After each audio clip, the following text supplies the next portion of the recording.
నేను కొట్టాలనిపిస్తుంది మిమ్మల్ని చూస్తుంటే. బుర్రుందా? చున్నీ వేసుకోకపోతే వేరే వాడు బైక్ ఎక్కితే మా ఊర్లలో నన్ను ఎట్లా చూస్తారో వాడికి తెలుసు మేడం, అందుకే చెప్పిండు. నువ్వు ఊరిని ప్రేమించినవా రాజుని ప్రేమించినవా? వాడు నా మంచి కోసం చెప్పిండు మేడం. నీ మంచి నీ బట్టలలో ఉందా? నీకు నా గురించి తెలుసా? నేను అన్ని రకాల బట్టలు వేసుకుంటా, నాకు ఇష్టం, నేను అందంగా ఎండ్లు ఉంటే అని వేసుకుంటా. మా ఆయన దాని ప్రకారం నన్ను ప్రేమించిండు అనుకుంటున్నావా? మీరుండే సిటీ వేరు, మా ఊరు వేరు కదా మేడం. రాజు వేరు, మీ ఆయన వేరు. మళ్ళీ ఏమన్నా అంటే ఊరు అంటావు, అందులోనే మరి ఉంటావా? నీకు సిటీకి రావాలని లేదా? లేదు, రాజు ఎక్కడుంటే నేను అక్కడే. రాజు సిటీకి వస్తే నేను సిటీలో నీలాంటి ముద్దుగుండే పిల్లల్ని, ఇంత పద్ధతిగా ఉండే వాళ్ళని మస్తు మంది చూస్తారు. అప్పుడు తప్పు వాళ్ళదవుతుందా నీదవుతుందా? రాజుతో కాకుండా ఒక్కదాన్నే బయటికి రావడం నా తప్పే అవుతుంది కదా మేడం.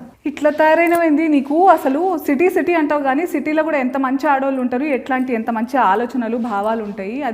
అదేదో మనందరం కలిసి మగోళ్ళకి శత్రువు అయినట్టు నేను మగజాతికి శత్రువులాగా మాట్లాడతలేను. కానీ ఇట్లాంటి వాళ్ళు ఉన్నారు కూడా, వాళ్ళకి అర్థమవుతలేదు ప్రేమ అనేది ఏందని.